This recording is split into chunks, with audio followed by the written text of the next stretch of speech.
It's real politics. The big seat.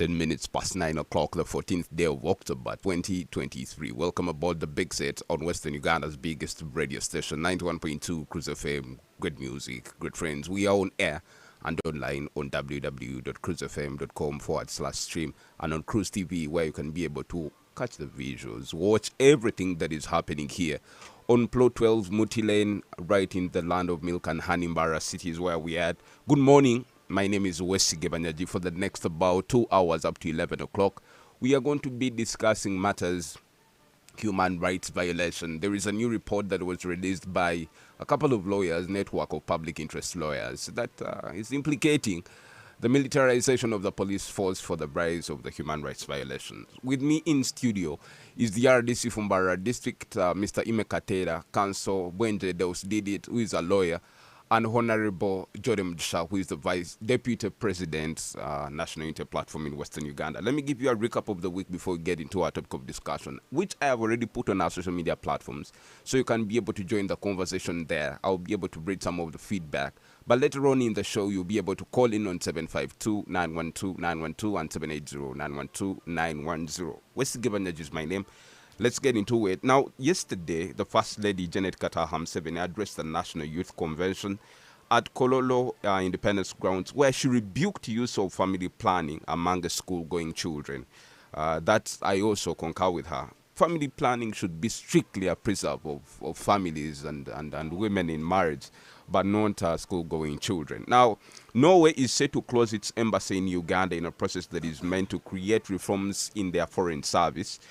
Minister of Trade, Honorable Francis Mwebesa, fires UNBS chairperson Charles Masekura amidst controversies at the government parastatal. We followed that very closely. He fired the executive director, Bill, and now the chairperson of council there fired. We hope that the reforms now will be able to create a better body, the standard body of Uganda. Now, suspected ADF rebels attack trailer, kill one occupant in Kasese.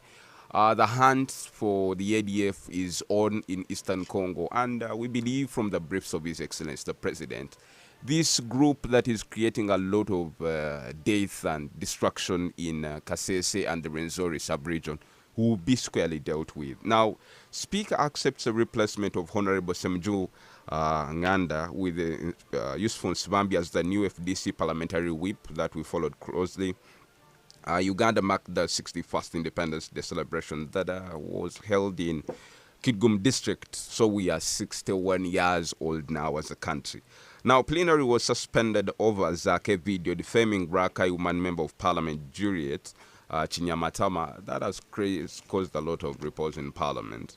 But this very individual that is always, called on to be ordered in Parliament. I think it's high time that the people of Mitiana municipality come 2026, they get rid of this young man who I think lacks all credentials to be in Parliament. The chairperson of the Uganda Human Rights Commission, Ms. Maria Mwangadia, revealed that the commission has resolved to close 18 files of the allegedly missing NUP supporters after failing to trace these people for about 12 months.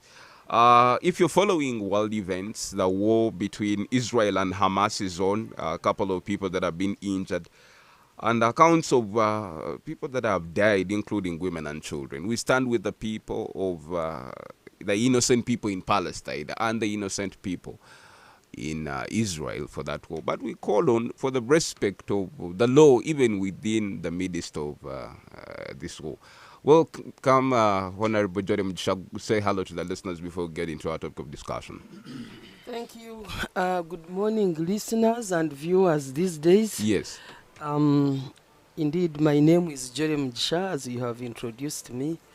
I'm happy to be back here this morning, and I'm happy to meet Mr. Katera my former RDC here when I was still in Mbarara, working with them. I want to welcome council, my nephew here, and all of you who are listening this morning.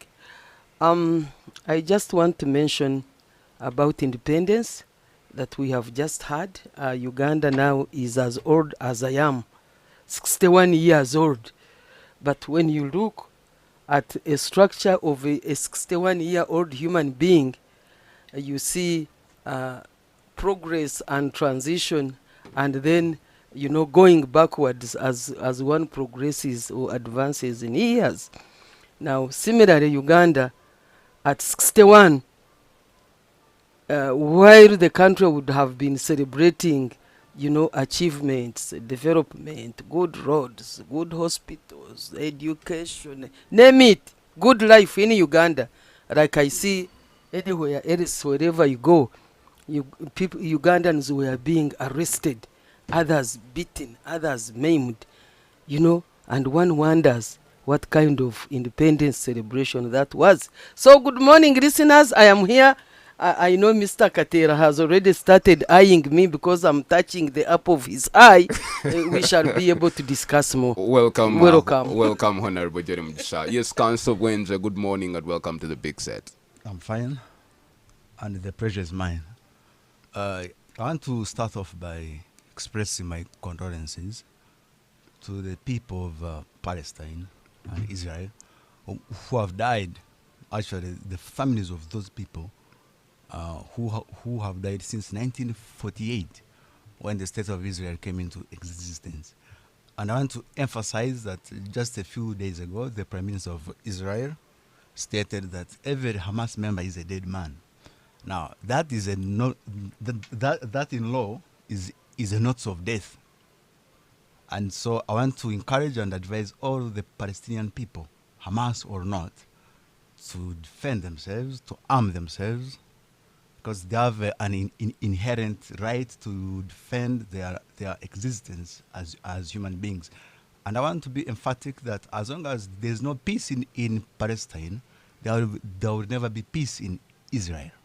Israel is the occupying state, and the Palestinian people have the right to defend themselves, even violently. And I think because of the persecution of the Jews in Auschwitz, in Germany, the Jews have learned that there's nothing good in being a victim. So now, instead of being the victims, now they are the perpetrators. And that leads us also to the conclusion that the Honorable Zake, owing to the number of times he has been tortured, he has come to terms with the fact that there's nothing good in being a victim, of being a drum of the government. And I think he has learned some he has learned some kung fu skills. In order to be able to defend himself, and also to learn to use communication to attack the opposite government. And but must it be defaming to the person that is now directing his words? A member of parliament I think we must condemn what is improper and unacceptable. I listened to the video, and of course the language was strong. But a member of parliament is not above the law. There's no law which says that you cannot abuse a member of parliament. If she it does not matter. If she is insulted or aggrieved by the comments of a fellow honorable or even an ordinary member of the public, she should go to court. And I don't. But don't you find the conduct of this young man rebukable? And a country and people of responsibility must be able to call him to order. Parliament is full of hypocrites. Now, the people who were shocked by his comments were the people who kept quiet while he was being tortured. And that is the double standards. If you condemn or if you don't want any human rights violations, you must criticize them anywhere and at any time they raise their head. But if you are segregative and you only comment when an another member is insulted, and when the opposition MPs are beaten, tortured, you keep quiet, then you have no case. And I want to I think also to state that the proceedings of Thursday were a statement that the Speaker of Parliament is a nobody. He gave a ruling, but the Honorable Juliet Chinyamatama was in contempt of the same, and nothing was done. His only solution was to suspend the proceedings of Parliament because he has no control over her. Welcome, Council Bwenje Delf did it. The pleasure is mine. The RDC Imekatera, good morning. Good morning, Mr. Banyaji. It has been quite a while since I left this place, but I'm glad that Jolie Mugisha, I have found her here, and we had been together, as she had already stated before, when we still had some activities to do in the then Balala municipality, because that time I was the deputy RDC here when we still had the Greater Mbarara. But now I am the resident district commissioner of the Mbarara district, and I'm glad to meet her here once again. And also I am glad to meet the council Deus. Deus did it. Yes. Deus did it. Yes. Bwenje. I think that's also an insult, you see? I know. That's not an insult also. We should not be condemned because of the names that we have. That is stereotyping. Actually. Yeah, okay. Okay, thank you so much. As I have already introduced myself, I'm Ime Katera to the Abajenyi, resident district commissioner. I want to congratulate Ugandans for the last 61 years of independence, and I want to inform the listeners that I am an authority because by the time we got independence in 1962, I was already born. And but were you old enough to recognize what was happening at the time? At least I would vision because I started my primary one in 1965. So by the time the 1966 crisis started, I had started actually knowing how to write my name. Oh. So at least I am. Are you happy where we are as a country after 61 years? That's why I'm saying I'm an authority. I have seen where we have come from, the way Uganda has progressed up to now. At least in the East African region, Uganda has had very many change of government since that time, since we got independence. Because of the bad leadership that actually assumed power immediately after we got independence in 1962. But I'm not going to dwell in that one. Okay. Yeah, but now, what we are doing here today in the Cruise FM is part of the progress that we can celebrate in the last 61 years, having a radio station in Mbarara City and several of them, and the television actually. I can see we are live. I think that is part of the progress that we can actually celebrate. Okay, let's stop for a break. When we come back, I'll be able to give you more time to tell us.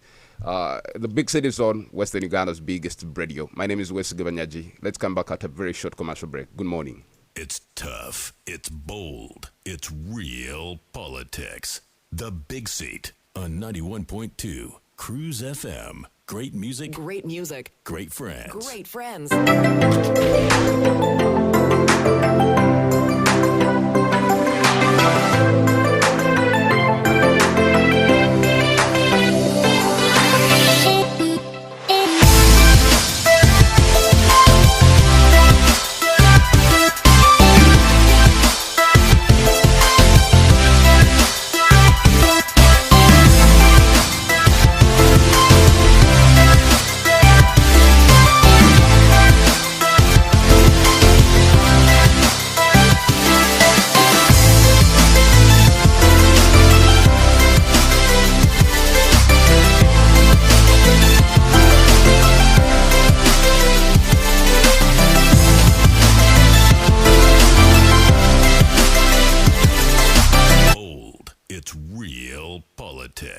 The Big Seat on 91.2 Cruise FM. Great music. Great music. Great friends. Great friends.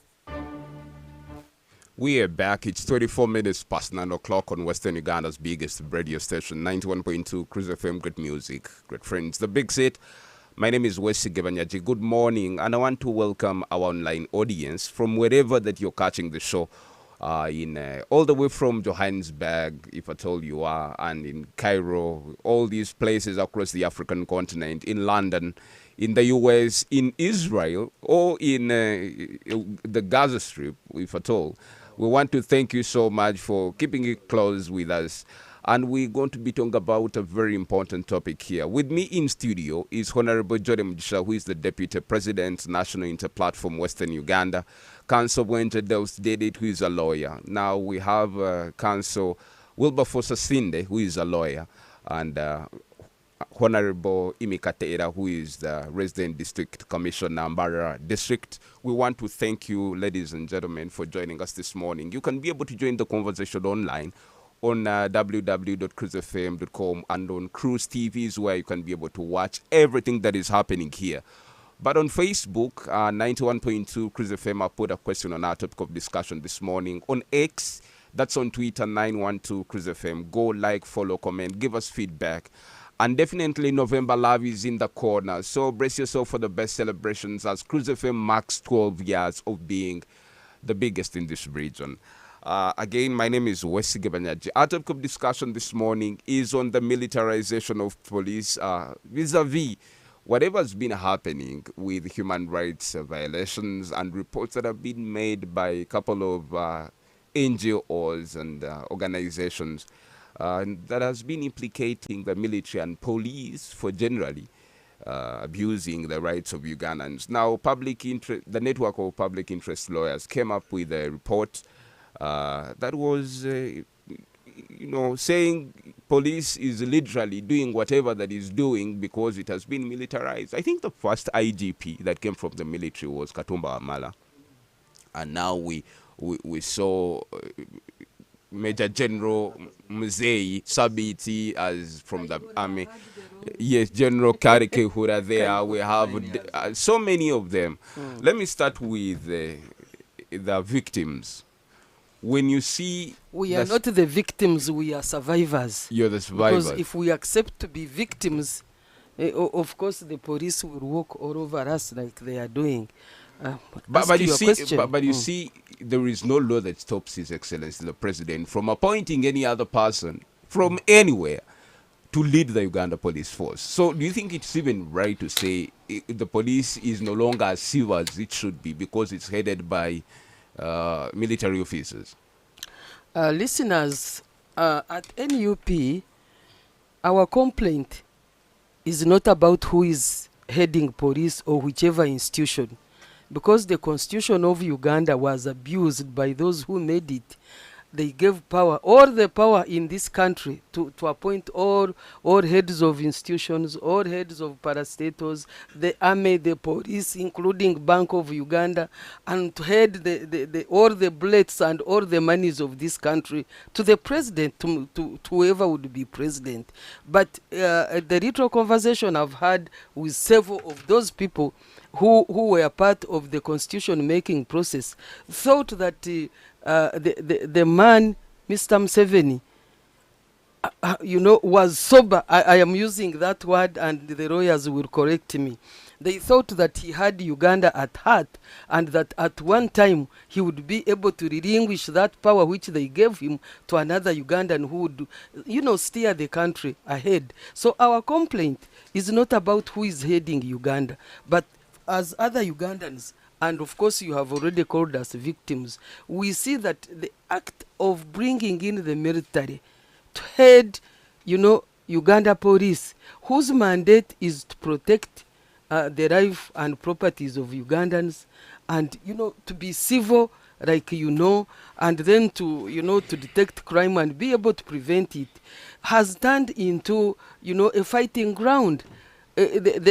What is supposed to have been civil, now the police now is using lethal weapons on Ugandans instead of protecting their lives. You have seen many times, especially during the time of Kaihura. By then, I was still in NRM, And I was as blind as many Ugandans. I was not able to detect some of these injustices that are being muted on Ugandans. I used to see him beating Besigye left and right. I used to see pink hot water being used on Besigye. I used to see tear gas and so on. And those days, like many Ugandans think now, I used to think, it was okay since he wasn't agreeing with what government was putting on the table. I used to actually blame him. And indeed, many Ugandans today still see, human rights abuses in that, in that respect. They see it from that perspective, because I gave an example as we came in of what happened on Independence Day. I am not going to go back so many days when you have seen NUP members being beaten, being imprisoned, and so on. Just on Independence Day, people have decided, because, Ugandans have a right to celebrate in any manner. Now, NUP says we are going to have a prayer at our offices. And then they go, they find the offices closed, and those they meet around, they round them up. Others are detained, others are beaten. Even up to now as we speak, some of the members who were arrested that time have not been heard of. Now, what do you call that? What do you want us to say? Should we believe that the police is doing its work of protecting people and property, or now they have turned into military? They are using lethal weapons and force, all that force to fight opposition. But that's what we think, and that's what it is. Because even those people who are arrested, some were beaten very, very badly. You saw sometime when they arrested, there was a one Masereka from Kasese, just an ordinary young man in Kasese who decided to support Bobby Wine Kyagulanyi. He was burnt. He could not even walk by the time he left police. I don't know whether they even use fire or whatever weapons. You saw the other man who was burnt on the chest using a flat iron. But that one came out to say that the members of the leadership that of NUP is the one that yes, burnt him. I know, that's what they say. And if you have been living in this country, if you have been living here, you know who tells the truth. Of course, the police, you have seen their spokesperson in anger. You know what he says. You can see him scratching his head, trying to come up with a reason why things happen the way they do. You know, and Ugandans this time know who is telling the truth and who is not telling the truth. Okay, thank you. Because if somebody has disappeared for 2 years, there are people who have been detained whom we can visibly see are in detention, as if there are no courts operating in this country. But there are others who have just disappeared and they cannot be traced. And when you trace backwards, you find that they were arrested by the police, by ununiformed policemen whom we think belong to the military. Okay, let me get to the RDC. Mr. Imekatera, this career police officers so incompetent that they cannot. Yes, we know now the IGP is Mr. Martin Okoth Ochoda, but we've seen that in the past about 20 years, the police has been headed by a military officer, and we know now different departments within the police service or police force are headed by military officers at the rank of Major General and on. And they are very competent career police officers that the president could actually appoint for the civility of the police force. Thank you so much, Mr. Banyaji. Before I come to that question to give the answer, I want to respond briefly to the submissions made by my sister, Jode Mugisha. Jode Mugisha is insinuating that His Excellency, the President of this country, has usurped all the powers and his Alpha and Omega, and he controls whatever she was talking about. But I want to inform the listeners here that ever since 1986, a lot of democratic changes have been taking place in this country, where there was a promulgation of the Constitution in 1995, and at the same time, where we have Parliament, we have the executive, and we have the judiciary. All these independent bodies of government are actually working independently. And therefore, there is no way we can say that His Excellency the President, who happens to be actually the head of the executive and the president of the country, has usurped the role of Parliament and has usurped the role of the judiciary. That definitely is not true. And in what is happening in this country, Mr. Banyaji, is that because of the Ashton freedom, we normally call it unlimited civil liberties, have actually contributed to underdevelopment in this country. To the extent that people think that you can do whatever you want under the guise of human rights and of your own freedoms. Therefore, we need to have a limit somewhere.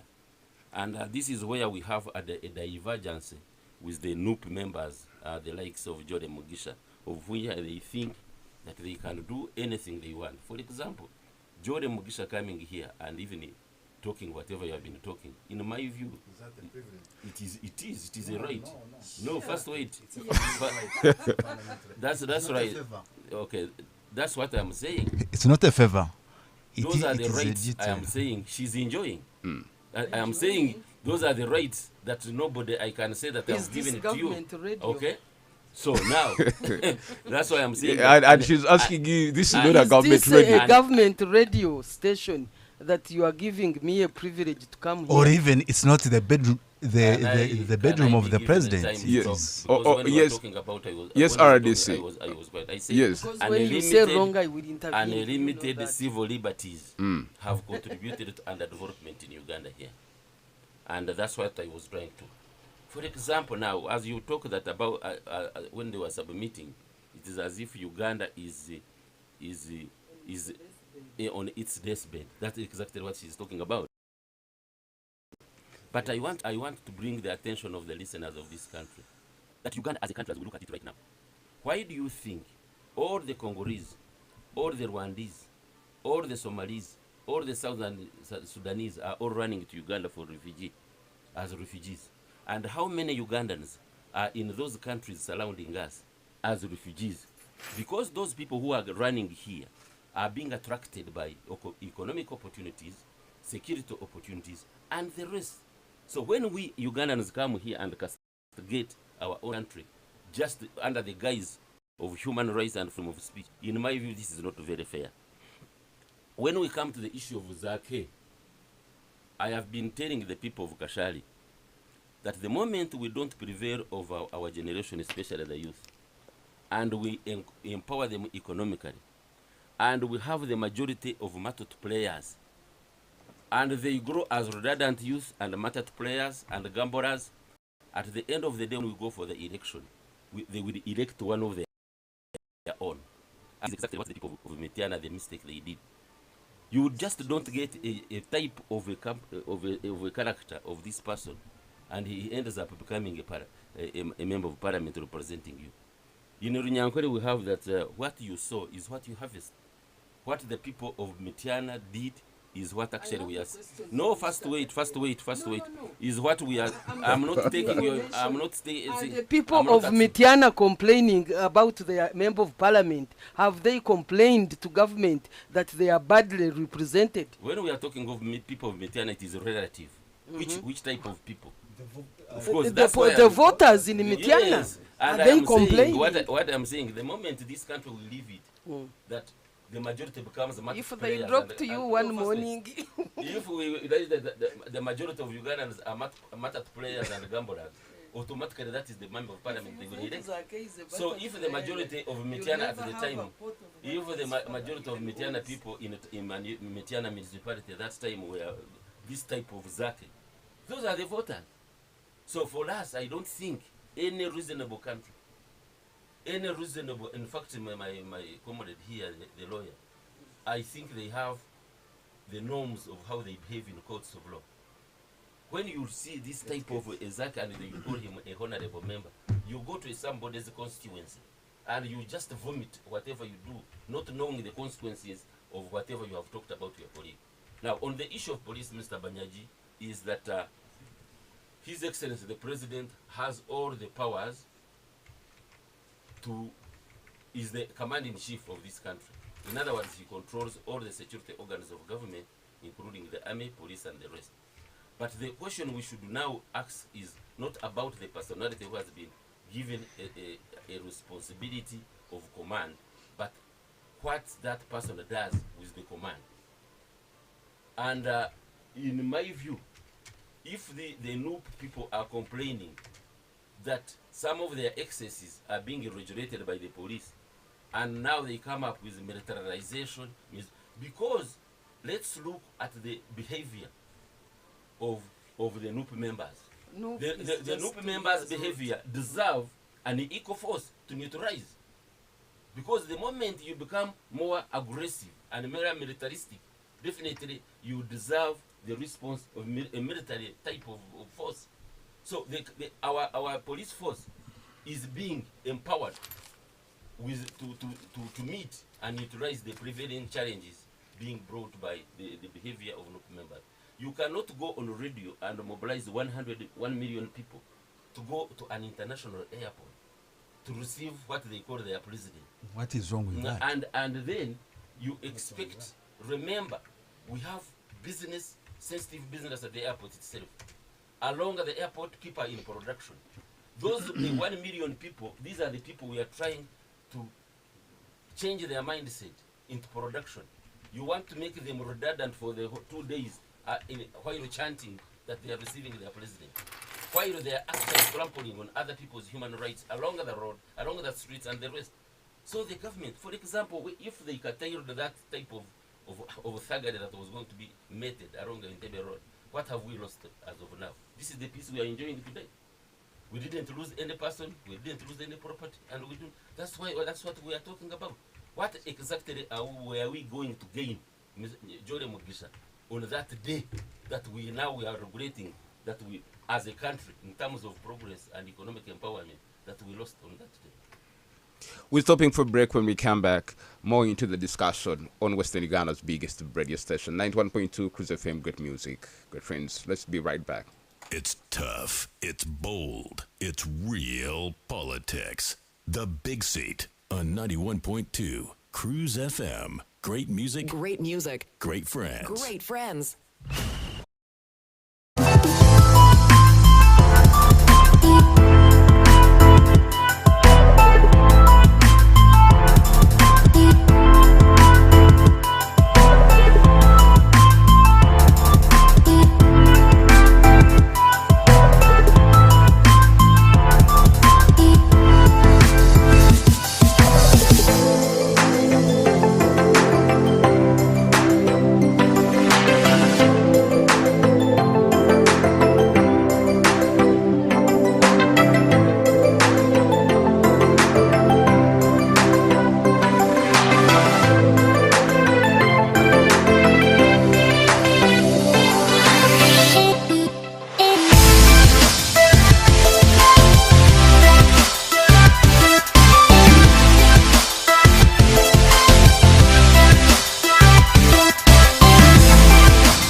91.2 Cruise FM. Great music, Great music. great friends. Great friends. A quarter to 10 o'clock on West Uganda's biggest radio station, 91.2 Cruise FM, great music, great friends. Good morning. My name is Wesige Banyaji. With me in studio is Honorable Jore Mugisha, Deputy President, National Unity Platform, Western Uganda. Honorable Ime Katera, who is District Resident District Commissioner Barra, District Council Wenje Deus did it, and Council Wilberforce, right? Osinde. Welcome, ladies and gentlemen, for this particular edition of The Big Seat. Now, we're online. You can be able to watch The Big Seat on Cruise TV, that's on YouTube and TikTok, but also stream live on www.cruisefm.com/stream. Later, you can be able to join the conversation on 752-912-912 and 780-912-910. Now, it's the time for the lawyers to state the record straight. Bwenje. We started off by the Deputy President saying it's the Constitution that is the problem. The Police Act and the Constitution give a lot of power to the President to appoint the leadership of many of these institutions. And now he can cherry pick on anyone that he wants as long as they qualify to serve in that docket.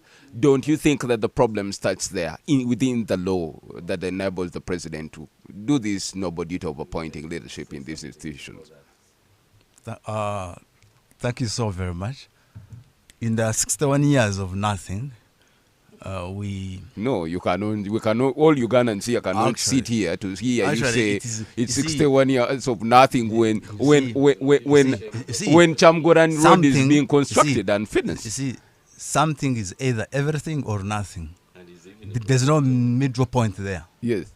So when at 61 years of the so-called independence, you have people like the RDC here who are forgetful of the fact that they are civil servants, and all they know is to beat the drums of the president, is to be slaves of the president and his son, who have a habit of making the police their houseboys and house girls, who are not aware that they should not be supporting the NRM in the open as civil servants who should be non-partisan.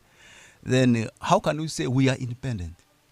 So we of course are mindful of the fact that 60% of the 61 years has been spent by the NRM as an occupier force. 99.9% of the population of Uganda is enslaved. How can you say NRM is an occupier force when we just had the election of 2021 that led to members of the National Unity Platform into Parliament? Yes. You see, in a few years' time, we are going to be a failed state, because we are even a failing state now, where you see the son of the president openly and freely campaigning when he's still serving officer of the UPDF. Then there's no harmony there, and that is a recipe for violence and even for a civil war, because no one is above the law.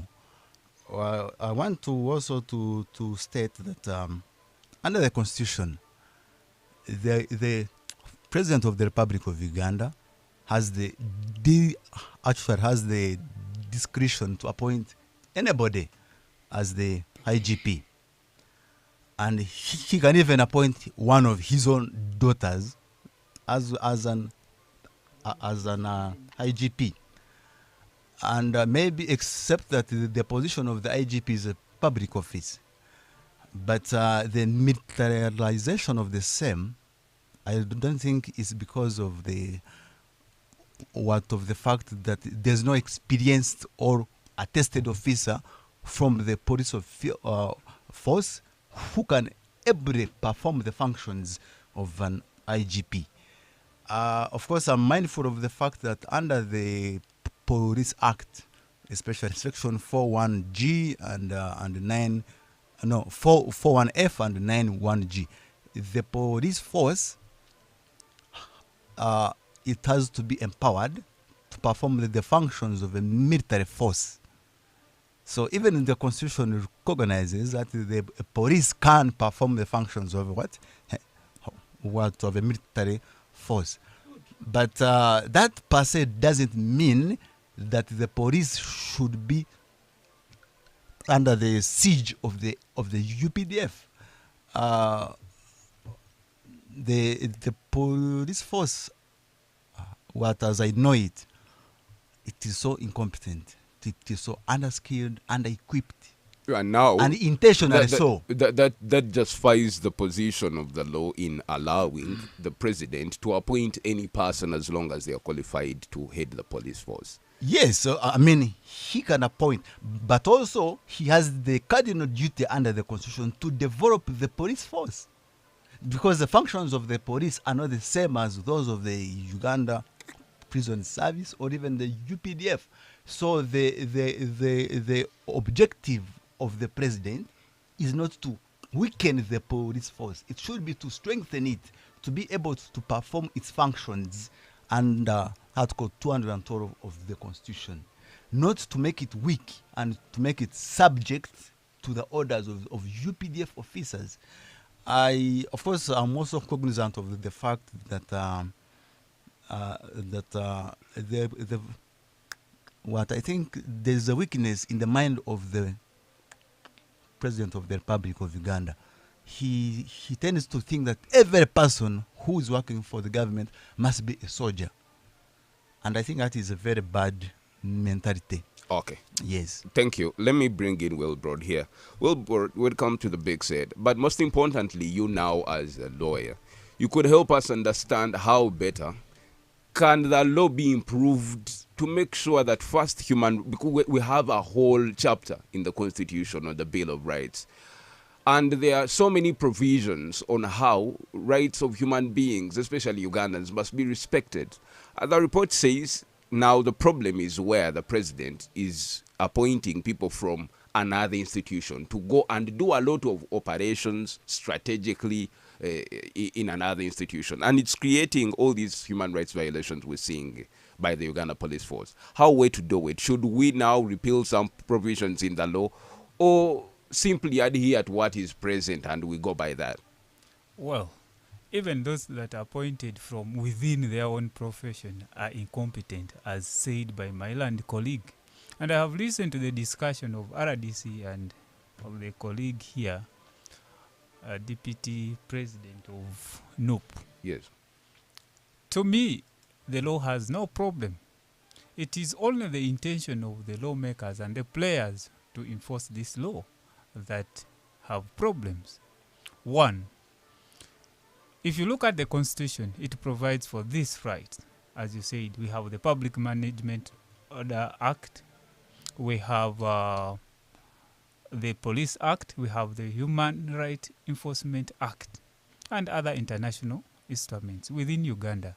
Now the question is, what is best for Ugandans? Because it is not the police that does so, it is not neither the army, it is the political players.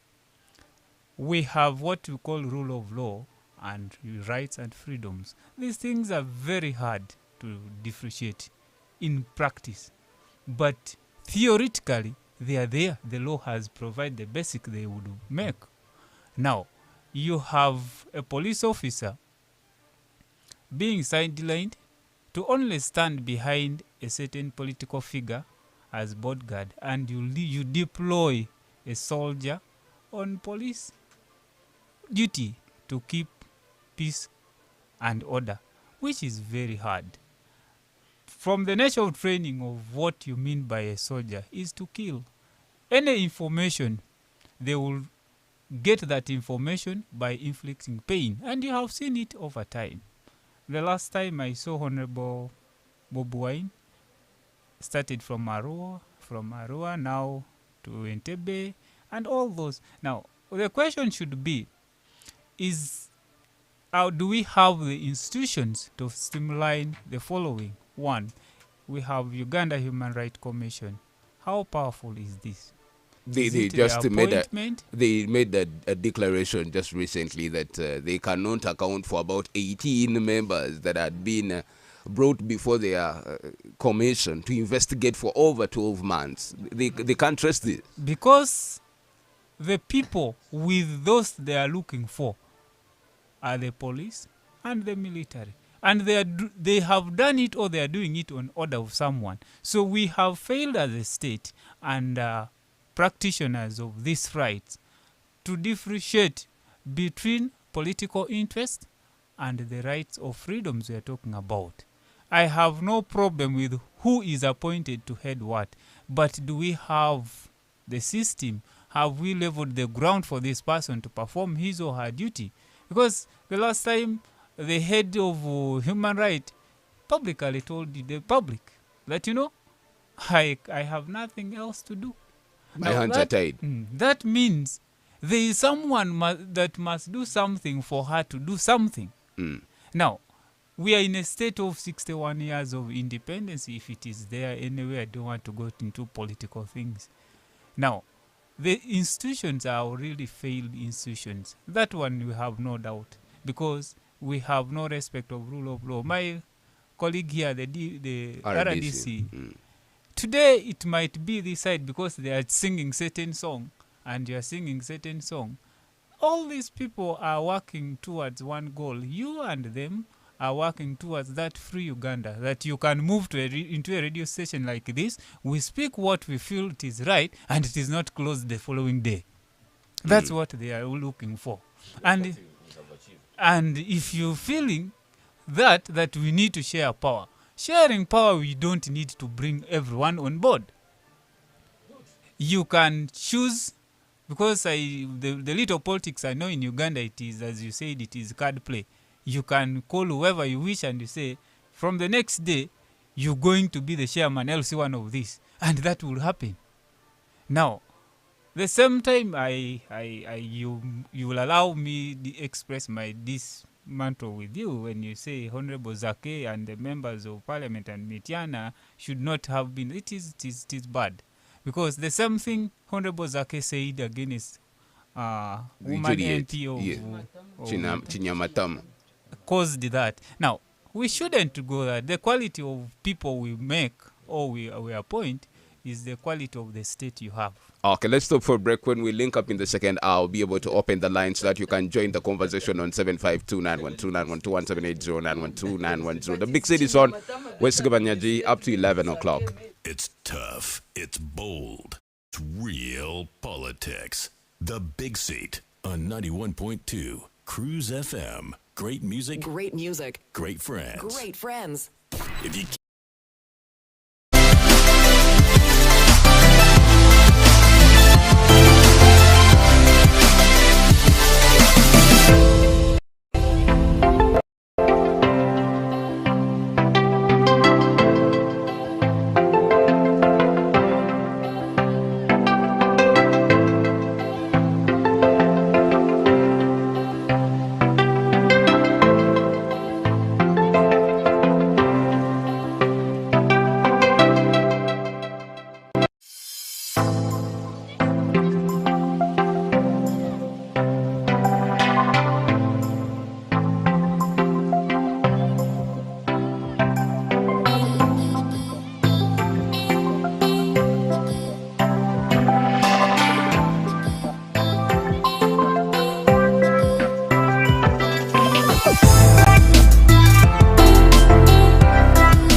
don't forget, November Love is right in the corner. We shall be coming in your areas in the people of Untunga, Moriantonde, Isenzero, Ivanda, every other place that Cruise FM reaches. Will be in your area to celebrate 12 years of being the best in the region. Now, don't forget, we shall not come empty-handed. You'll win goodies and enjoy a cool time with your favorite presenters, including myself. On Facebook, on what you think about the report by the network of lawyers implicating militarization of the police force as the cause of the human rights violations in the country. Maje Matthews, you're listening again and you're saying, I disagree with the report. Masingusi Onesmus, it's all about brutality, not about security, because security is not about the number of people that are in the police, but how intelligent the police officers are. That's a negative point. You're in Mashiruka Shema. Amanya Mwine Miseji, you're watching from Kampala. Thank you. Wakanda Rogers, Ugandan government does not value individual lives. That's why they're always doing all these things. Yet they know it's very well the army does not respect individual lives. Kukundakwe Ladens, you're saying you've written a lot of Ugandan government does not value us. To tell you the truth and back to the security, President Museveni gave them peace, but how can you chase people that want to parade the independence on Independence Day and say they're independent? So you're listening again from Kashozi in Shema. Noagaba Edson, you're saying all security organs in Uganda are not meant to protect Ugandans. They are meant to help President Museveni cling to power. You're listening again from Kakoba in here in Barra. Matthias Major is saying the police force is a sister force to the military. So in positions where they find it important to use and deploy the military, they can do that since the military is more skilled in handling people who cannot adhere with the laws, especially political stickers. The law defiers that want to destabilize the society and cry for the human rights at the end of the day. Police have a lot of mercy. They need the military. On Cruise TV, Nwahereza Abias, you're in Bohweju, and you're saying thanks for the show. I think we are talking about the judiciary should come up with strict laws, but judiciary does not enact laws. It's parliament does that. It doesn't make law. Judiciary makes law, but through precedent, it does maybe not legislate. Oh, okay, good. Yeah. We take that. Nwagawa Abias, on that note, government should also organize the seminars to teach the police personnel the principles of human rights. Greenwood Shaggy, you're watching the show from Canon in Kazo. Nwajara David, you're saying they think that the police and the military are doing their work, but it's Ugandans who don't want to obey the law. Bas Matrix, you're saying thanks for the show, and it's may I call it a failed state? You're in Chibuli Hospital where you're watching the show. I want to appreciate every person that is watching the show on Cruise TV. Right about now, let's open the lines on 752-912-912 and 780-912-910. Call in and let's get to hear from you. The big said we just lost that call. On 752-912-912 and 780-912-910. The big set. Daniel Joe, my good friend, good morning. Good morning, Gagava. How are you doing this morning?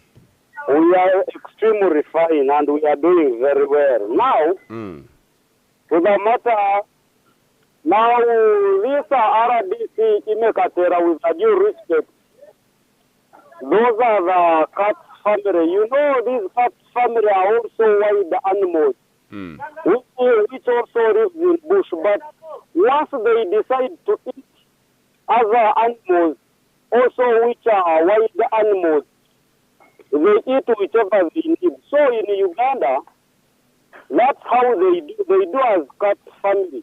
Because I remember sometime back when Thabo Mbeki, the president of South Africa, was visiting Uganda, political leaders decided to go and discuss with him the situation that in Uganda they were operating in.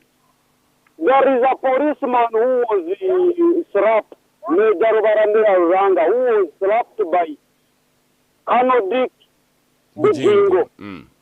But that slap became a slap. Finally, Colonel Dick Bujingo was ordered to pay 50 million to Major Varanira Ruranga. But it was ordered as individually, so it could be better. Government should be okay.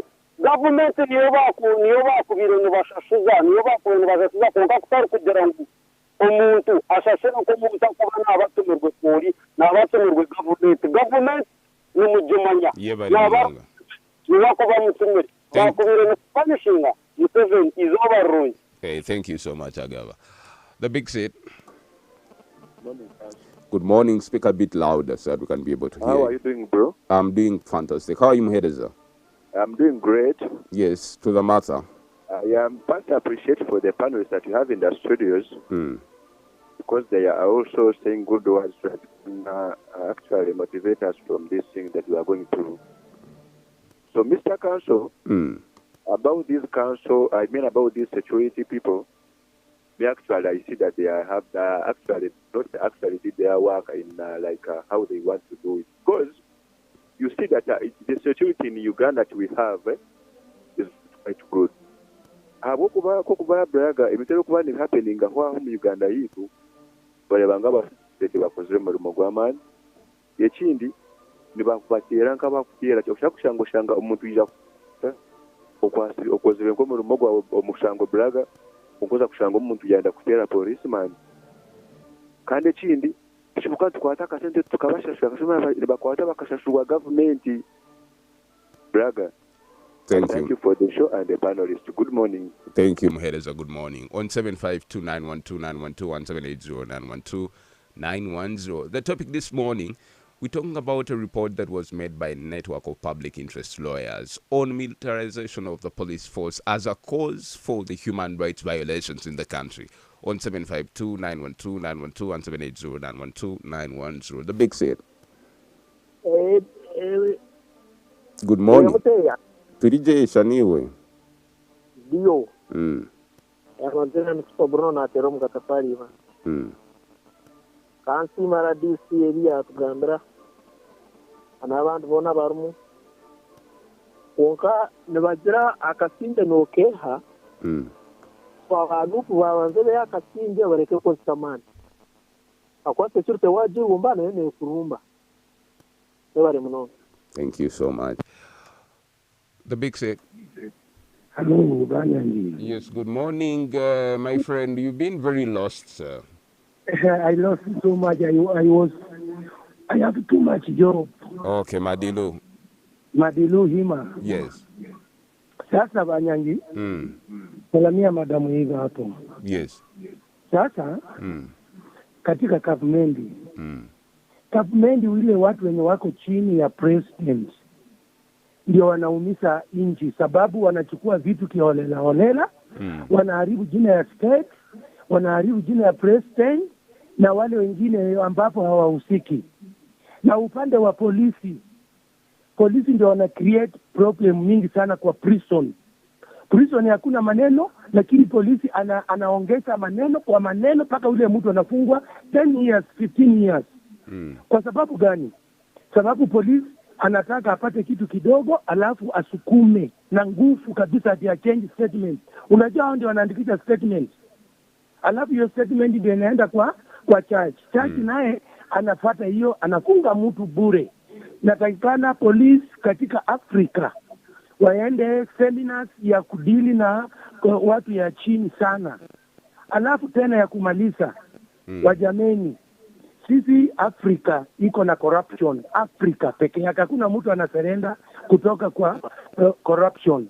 Amerika mtu wamesema mimi niko na corruption, anaserenda anatoka kwa hiyo kitu. Lakini sasa sisi Afrika tunakwama kama kupe. Asante sana Banyangi. Asante Madilu. On 752-912-912 and 780-912-910. The big seat. Hello, caller. Hello, Banyaji. Yes, good morning. What's your name and where are you calling from? This is Matthias at Uganda University. Yes, Matthias. Turn down the volume of that radio. Thank you for the show, Mr. Banyaji. Yes, please. And I thank for the panelists that you have. Really, I'm not happy for that, for one of the honorables who has said that Uganda is for nothing. Really, Uganda is progressing day in, day out. And if you can see the roads, the hospitals, people have been killed by the times of it, by some years back, but now Uganda is full of peace. Now the opposition is opposition. You should not intervene in the ruling government. You should know that the ruling government has got the powers. And if you try to disturb the government, can do whichever it can. Allow me to say hello to guys at thank you so much. We'll be back with the calls, but now let me come back to studio here. RDC, you had the callers, and what's the way forward? Because now we know that even when the president is given power to appoint whoever occupies different offices within the Uganda police force, we also know that the police is supposed to be civil, and it's trained to deal with human beings within the precincts of the country, rather than the military that is only sole responsibilities protecting the sovereignty of the country and its borders. Thank you, Mr. Banyaji. And I want to thank the callers and my fellow panelists here. And we respect actually everybody's views. I want to bring to the attention of the listeners and to the Ugandan people that His Excellency the President appoints, but all his appointments are approved by Parliament.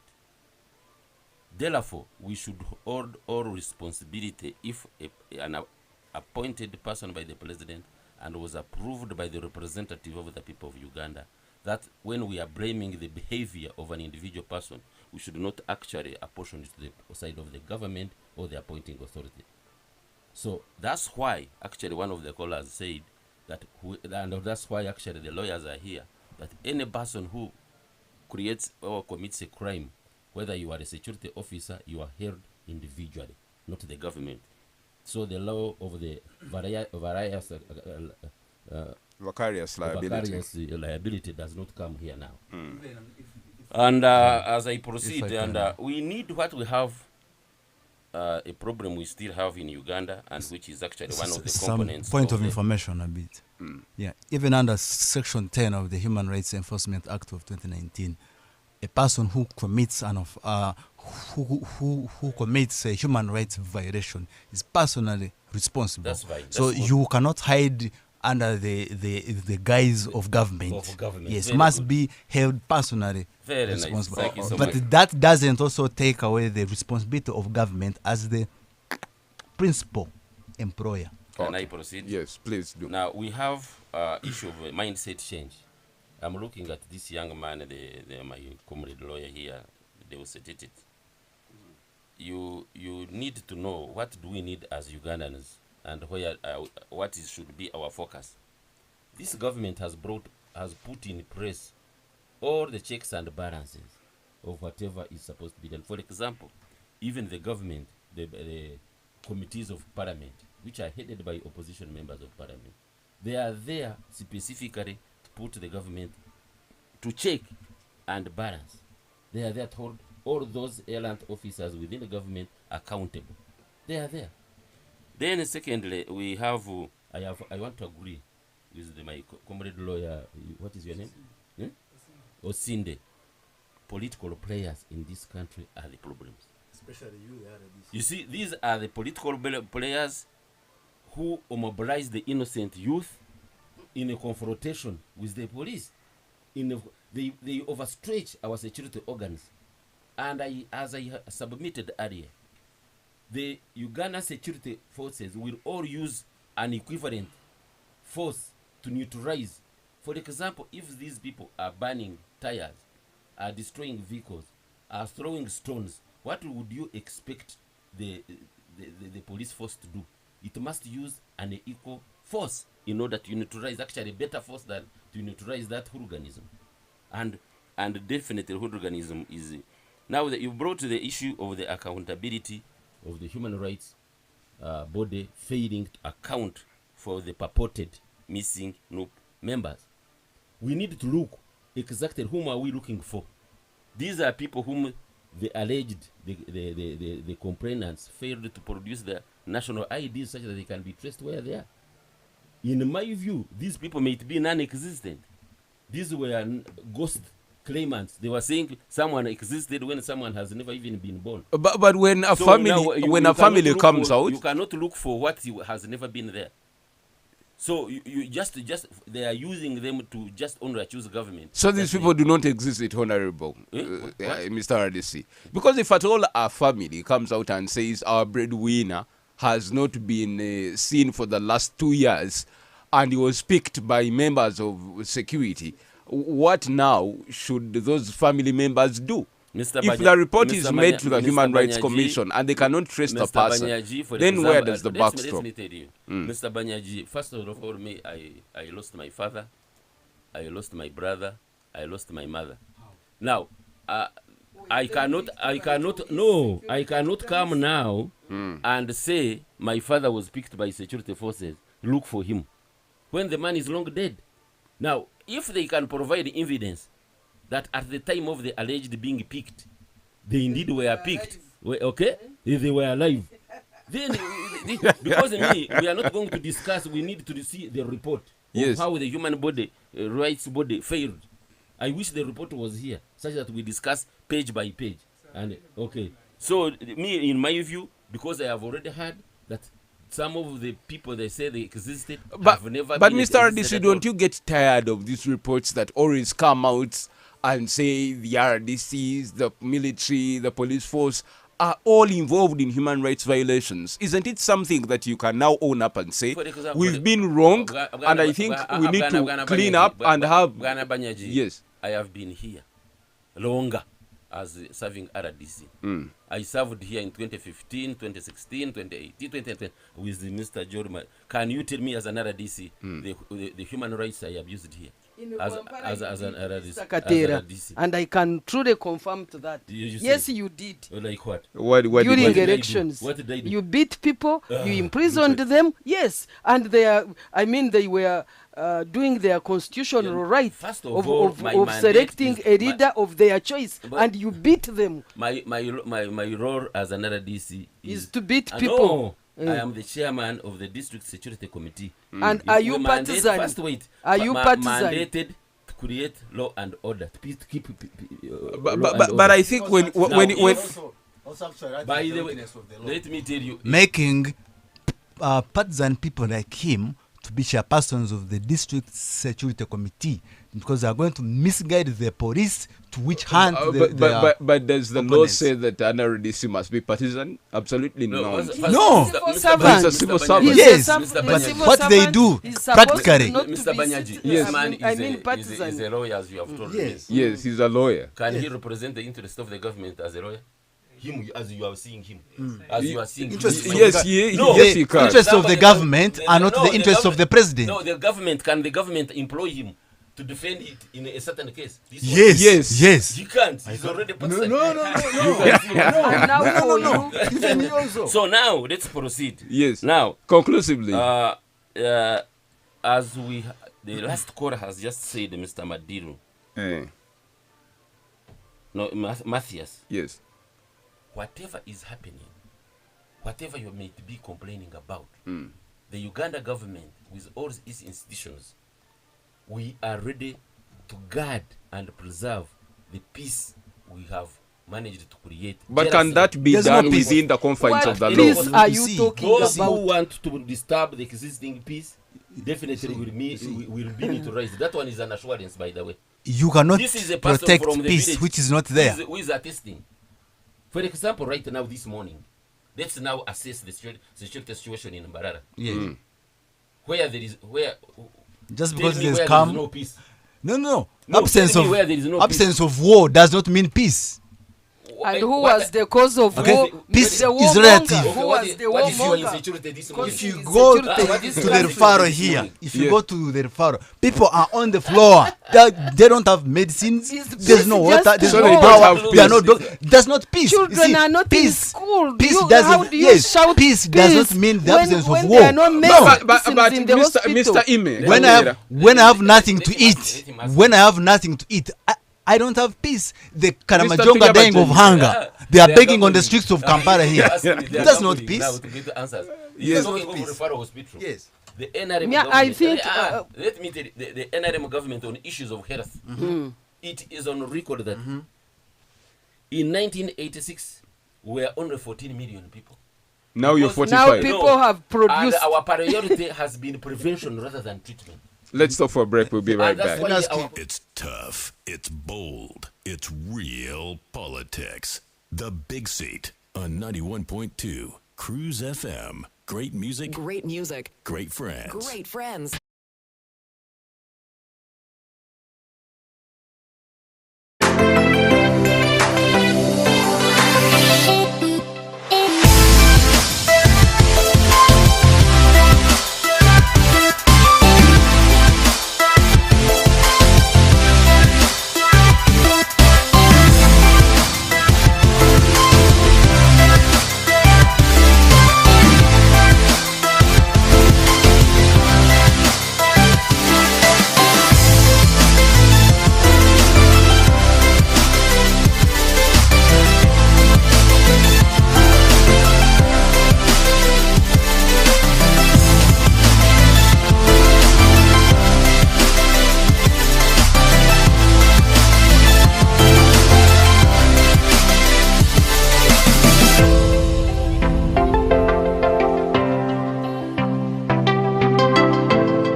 It's tough, it's bold, it's real politics. The Big Seat on 91.2 Cruise FM. Great music, Great music. great friends. Great friends. It's burning in here, 35 minutes past 10 o'clock. Thank you so much for those that have kept us real good. The company is amazing. The feedback is great. The calls, those that have taken time to call us, we want to appreciate you very much. With me in studio is Honorable Jorem Mtsha, Deputy President of the National Unity Platform in Western Uganda. Council Wilbrod Osinde, who is a lawyer here. Council Dos Didet, Bwenje, lawyer, and Mr. Imekatera Tuliabajanyi, who is the resident district commissioner from Barra district. The discussion this morning is on human rights violations by the police force because it's highly militarized. And now the diversion is whether there is peace in the absence of war. Let me bring in Council Wilbrod here. Yes. A short question. Yes. I want to ask the RDC here. The political player. Yes. How many of his children have been born in a public institution? No, but me. No. I'm just asking. How many of his children have been born in a public medical facility? Probably they were born before the facility. Yes. Yes. So how many of them? who were born where? In a public medical facility like the regional referral here. How many? First of all, How many? No, just say He's two a- or none or four or one He's or none beyond- or all of them. Yeah, He's on a beyond public. reproduction. He's on a off public- there. Yes, on a public in a facility, public facility. Yes. actually, You are three off of them. there. Uh-huh. Three Where? of them, Where? yes. Irwamawa Health Center 3. Uh-huh. What was the status quo there? And now, actually, then and now. My children were born in this regime. Okay. Yes, Thank this you. government. Wilbert. And they were the health facilities actually has even improved than it was last time. Yes, That's Wilbert. I would wish to thank the callers, and because I listen to their view and I appreciate them, and my colleagues here. I think we always take it wrongly when we compare Uganda comprehensively from all spheres, politics, economy, and security, and all that. So we fall short in one or two things. One, when you talk about human rights violation, it is something that is very comprehensive and complicated. To decide which one are we talking about? Because in all this, there are players. There's a victim whose right will have been violated. Then there's a perpetrator, the person doing the act. Then you, the watcher. So it is very hard. For example, during 2021 election, I watched over the TV where some people were shot dead along Kampala streets there. Yes. There was another incident here around Masaka where Bob Wine, I think, had gone and the bodyguard was shot dead. Bob Wine on that very same year was traveling, I think, to Kayunga or something, where they were stopped somewhere and all that. I even saw in by-election, I think 2022, or 2023, where a candidate was badly beaten, I think, around Kayunga still. Now, we are looking at these things with different perspectives. One, political players are there, but you only want to say, which word I always don't want to use, there is the opposition. There is no one or anything called opposition. This is alternative policy makers. I wish they could be So we should always respect them. We are not going to agree at all times with alternative government. But when you call them opposition, however good or bad they will say, it will always be bad. Now, when we get to human rights violation in Uganda and militarization of police, it is not only police. This is a norm now that Uganda, even when you look at Paris development model, a very good program that would benefit every Ugandan. Now you find there is an army officer leading it. Operation Wealth Creation.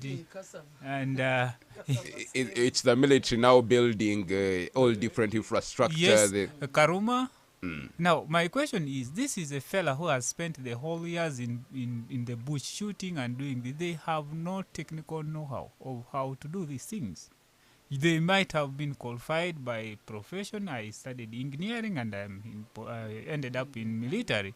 But which experience do you have in these things? The country is being put into mess. For example, we talked about health facilities. Violation of right we only should not come in when someone is beaten or battered on street. It's just access to social service, but if at all. Yes, social service alone can mean, you always see arrest. Have you ever visited, I believe all of us have visited police cells, and you see someone has been arrested, they put there the jerry cans, they ease themselves there, and all those amount to this. Now, the infliction of mental suffering or pain to the relatives of the victims is what we're talking about here. Because that experience a victim will never forget. But what did you, as the third party, see? Now, much as we have all better laws, and I appreciate Ugandan laws, we have good laws. We have extremely good laws and excellent provisions of the law when it comes to human rights and everything. But the question is implementation of this law. Perhaps now we should be drawn to the attention of the judiciary, that is the implementers of the law that we say is very good. Is the judiciary, especially judicial officers, doing a good job? They are really in terms doing, of... I can confirm that. Both lawyers and court are doing excellent work. But now when it comes to enforcement of the outcome of the law is where we have weaknesses.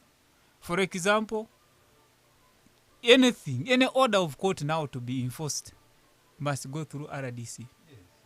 Now, most of these court orders Eviction orders. I hear all these. You're the ones. They go through you and your office. Now, this RDC is an ordinary person who has been appointed to represent the only one thing, president's interest. That one we should not rule out.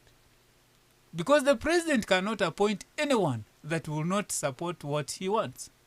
Now, when RDC comes... But would that be possible? Would the president appoint a person that will not serve in their interest? Then why do they call them civil Because what servants? we want is RDC's office is a public office. We must have a civil servant, someone who understands the basics of procedures. Then you rule out the possibility of saying I am so and so. Because RDC, most of them are army deserters, army colonels and retired. They are there. So But you when cannot... deserters are supposed to be in jail. Those are the ones that the president will appoint. I don't want to go to politics mostly. I want to stick to the law. You cannot avoid it. Yes. So Yes. Conclusively. the weakness is on the executive. The executive is charged with one role of enforcing these laws, and they have totally failed to do the same. We have reports here. Lawyers have done their report. The institutions have done their report. It is now upon the executive. My colleague, the RDC, said that Parliament does checks and balances. But why do we run to checks and balance? Yet we have our distinct functions under the Constitution. Now, even when the Parliament has done what you would have done, made for you report, and it is there, what is the position of this report? What's the effect? All right, thank you. I will come to you, Mr. Ardis. Let me get to Honorable Jodemusha. Now that you know a couple of reports that are made in the interests of your suffering as members of the opposition, do you trust that the implementers will go right ahead to implement the contents of this report?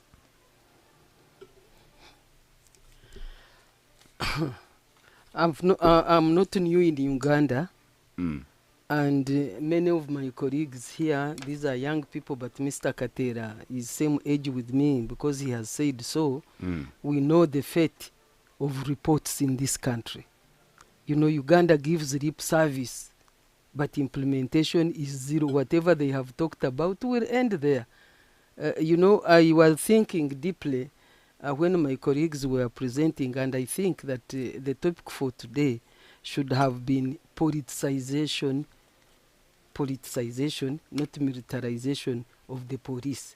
Now it should have been probably politicization of Ugandans and the institutions in Uganda and everybody in Uganda. That one would augur well, because it explains what is happening in this country. Because if you look, for instance, if we use the appointment of the RDCs, they are appointed on political basis. Who supports Mr. Museveni for him to remain in power is the one who is given an appointment. Now, who is appointed IGP is somebody who is to work towards the elections to keep him in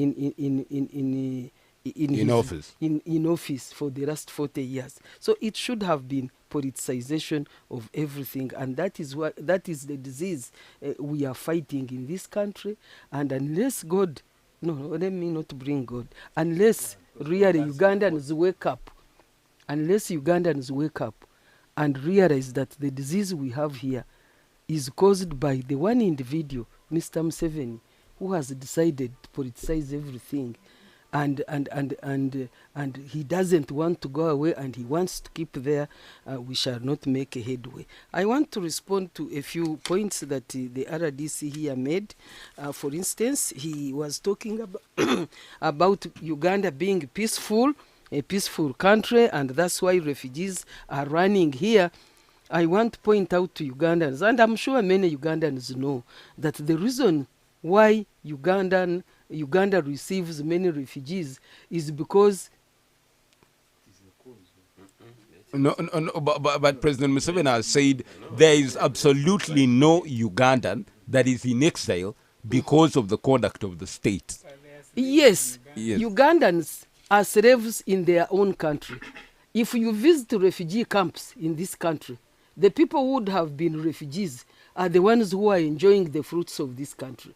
Recently I went to Nachivari there. You'll find a refugee having land, They even have land titles across Uganda.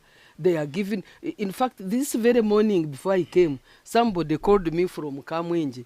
And he was telling me, oh, you people of Noop, you know, government is building for us houses, but for me, I never support what they are doing. So refugees are getting money, free money. They are getting free education. They are getting everything more than the actual Ugandans. But those, what they should be getting. Those services and that is the are reason. provided by international organizations, not Yes, Uganda's. But if say, Uganda, Ugandan government. if Uganda was not a walkover, you mean Uganda has all this free land to give more than for Ugandans to give to refugees? That one is food for thought for Ugandans to think about. Then he was talking about security as not Uganda is not in war. Therefore, refugees come here because we are not in war. I want to point out this morning, and to the listeners of this country this morning, that as far as I'm concerned, war started in this country way back in the 60s. And if you have read Mr. Museveni's book, The Mustard Seed, the planner, the Sebarwanyi, as the Pharaoh calls himself, Mr. Museveni calls himself Sebarwanyi. As long as he's at home here in his house and the state house in Akaseru, then there is no war. He was the source of the war. So he was the one, you know, disturbing our security as Ugandans. And I'm pointing it out clearly for the RDC to respond. But President Museveni did not here. order President Amin to go and invade Tanzania, because if you say that all the wars in the country have been initiated by President That Museveni. is one small incident. However, even when you read deep, you'll find that Mr. Museveni by then was actually crossing through here. Personally, there was a woman whom he used to visit. I took her to Rwachitora with the former governor, this Mr. Kamjera, who used to house him there in Chikagati. So I know that one should be a debate for another day. But I must mention it here for Ugandans to know that the source of war, the creator of war, the sustainer of war is now at home. That's why Uganda seems peaceful. And that's why he imagines that when any other person takes over power, then there will be war.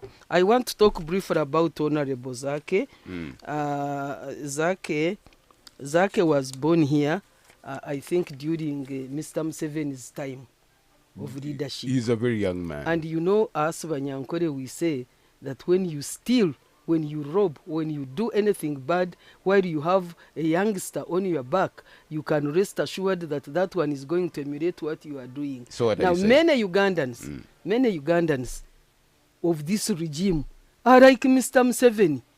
I can point many areas where Mr. Museveni has used vulgar language on public, rallies, on TVs, on radios, even in international meetings. There is a clip I saw recently when he was abusing Palestinians. But he himself has stood on government programs, and I remember one day, I don't remember which group of people he was insulting, but he really used a very vulgar language when he said that, for us the Banyankore, when somebody says, go and eat your mother's something, they mean your mother's, which okay, I cannot let's go stop through for a my break. mouth. Good morning. No, I am not. It's tough. It's bold. It's real.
FM. Great music, Great music. great friends. Great friends. 16 minutes to the top of the hour on Western Uganda's biggest radio station, 91.2 Cruise FM. Great music, great friends. The Big Sit. My name is Wesley Gabanyaji. We're on the final lap of the show. Let me get to the lifeline of the show on 752-912-912 and 780-912-910. The telephone calls. Call in and let's get to hear from you on 752-912-912 and 780-912-910. Couple of people that have sent messages on X. Wakanda Rogers, Ugandan government does not value individual lives. That's why they are always doing all of these. Yet they know it is very well, and their army does not respect individual lives. I can see Hilarix Martinelli, you're in Ruyanga, you're catching the show live. Thank you. Majem Mathias, Colette, Emigo, and so many of you, I see you. On 752-912-912 and 780-912-910. The Big Set. Just lost that call. The Big Set. Hello. Yes, good morning. I'm Augusta Wilson from Kabogore. Yes, I guess so. Thank you for that show. We are very appreciative with you live and clear. Thank you, I guess so. I'm in Kabogore, Kazo district. Mr. Banyaji. Yes, please. The hosts you have put us really are very bright. I thank Mr. Katera for his submission. Because even Madame Jore, hello? We can hear you very greatly. Even Madame Jore knows that, sincerely speaking, there is no person that can deny that Uganda has moved a step forward. And this militarization comes in when people are also becoming brutal. How can you really see fire and you come with a stick to make off the fire? Fire comes with fire.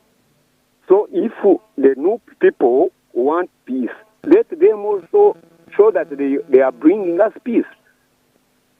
Somebody is coming from somewhere and he's escorted back to his home, and you want millions of businesses to become stunted because of one person. What did we lose when Bobi Wine went slowly from Entebbe to his home? Nothing was lost. He did go slowly. So, Mr. Banyaji, yes. conclusively, Mr. Banyaji, Yes. I am saying Uganda has moved a step, and what they call militarization, the opposition is what is bringing the militarization of what we are saying, what they are saying. Thank you so much. We want to appreciate you very much for your contribution this morning. You are welcome, dear Mr. Banyaji. All right. On 752-912-912 and 780-912-910. The Big Set.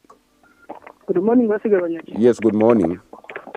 You are talking with Matthias calling here in the Kazenga sub-county. Yes, Matthias.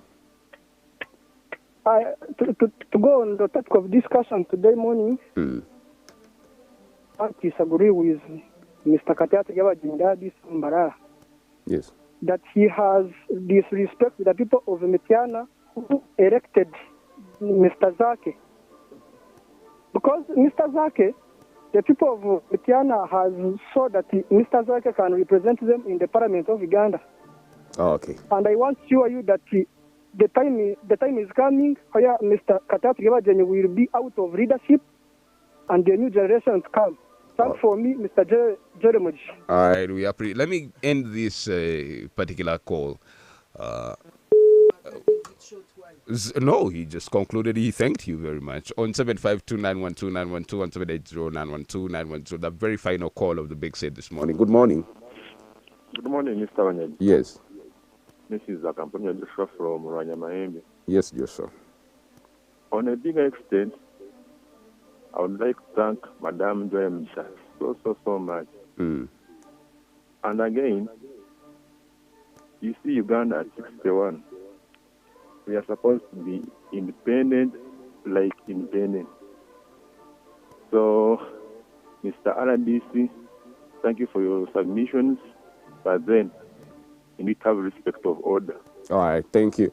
We've gotten all that. Councillor Wenche. Yes.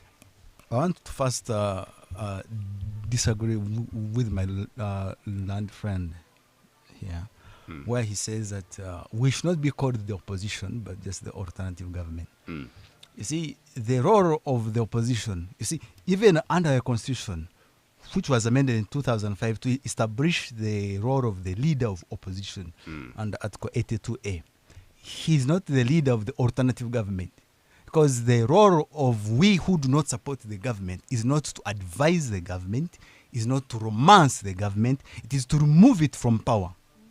Not to console it, to advise it. But has you're supposed to create an alternative government. No, that's why you have an entire shadow alternative government to what? You have a shadow government. You have a shadow cabinet that is financed by the taxpayers' money. You see, none of the resolutions of the shadow cabinet is binding.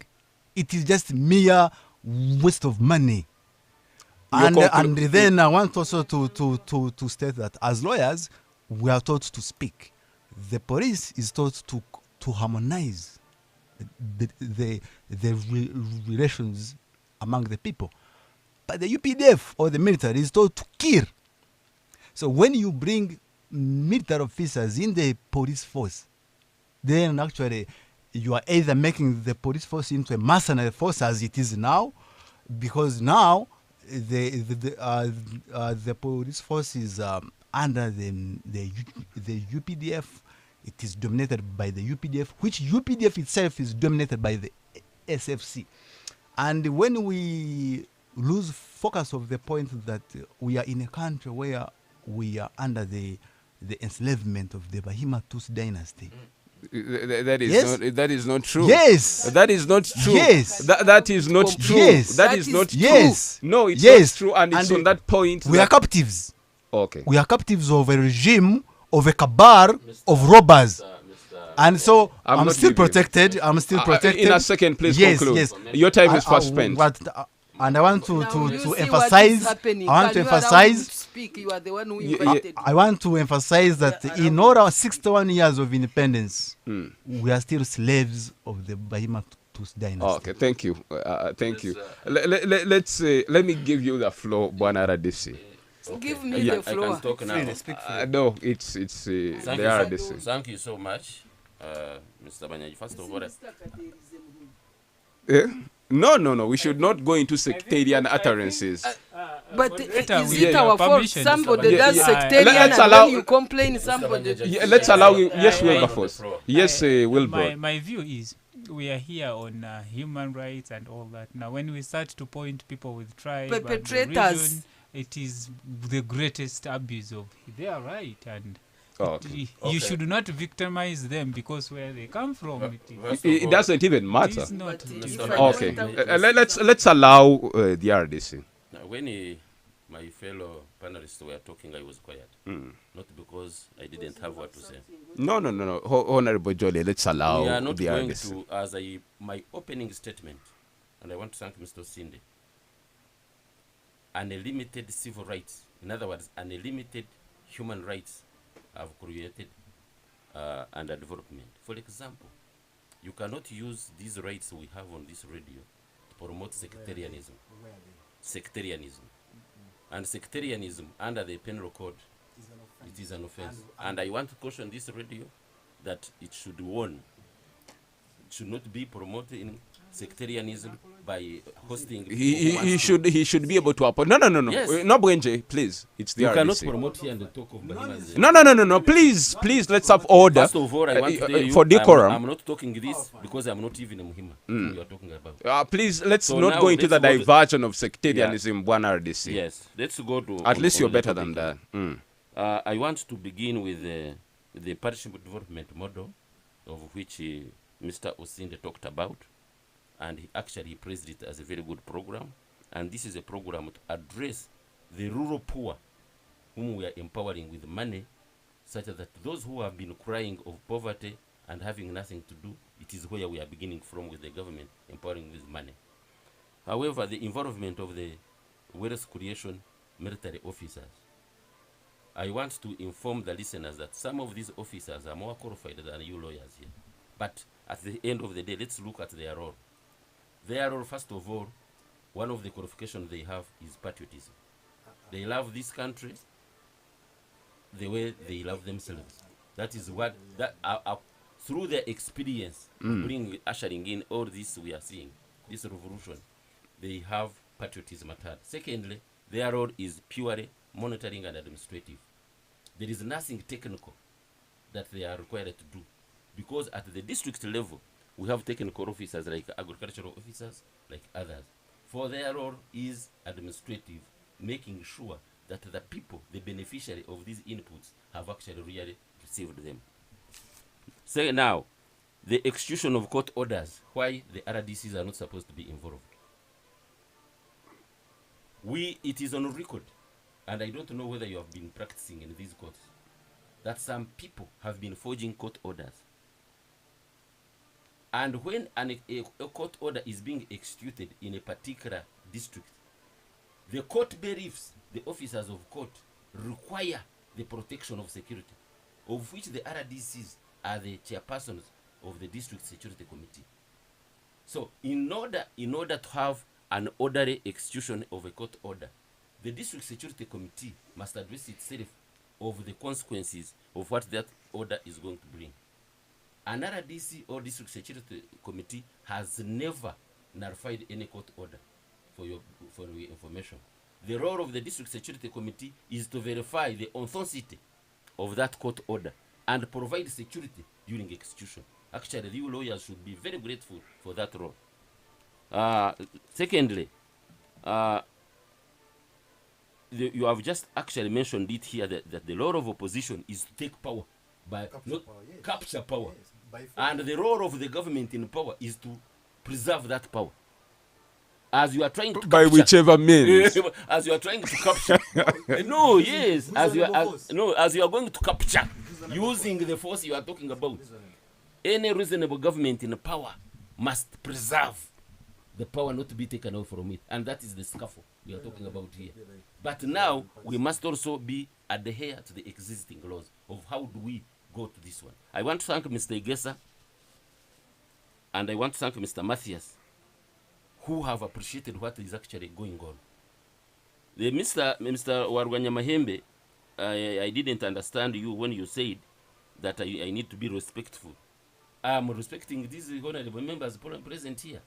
And you, Rwanya Mahembe, who happens actually to be in my jurisdiction, tell me what the government has not done in your area or what it is not intending to do. Okay, thank you. We are building a 3 billion seed school, which is up to about. Thank you, Mr. Imekatera. Thank you, Mr. Tamaka Road from Wizabwera to Nyakambu and Kabwohe. Thank you. Now, what is he talking about? Money, Rwanya Mahembe actually here in all these sub-counties. Thank you. Our time is fast spent. I've already received PDM money. Okay, thank you. Thank you, Mr. Imekatera, Tuliabajenyi. Thank you, Council Bwenje Dedet. Thank you, Council Wilbrod Osende. Thank you, Honorable Jorim Jisha. My name is Wesley Vanyaji. My punchline this week is the August House is supposed to be for honorable members of parliament. It should exhibit civility and respect. It was very disheartening for what we saw. And as that I have daughters and mothers and sisters, never should a woman be insulted of who she is. Let's meet next Saturday on the big set. May God bless you. We are out of here. Good morning. The views expressed on this program are not necessarily the views of this radio station or its management. This radio is regulated by Uganda Communications Commission, UCC.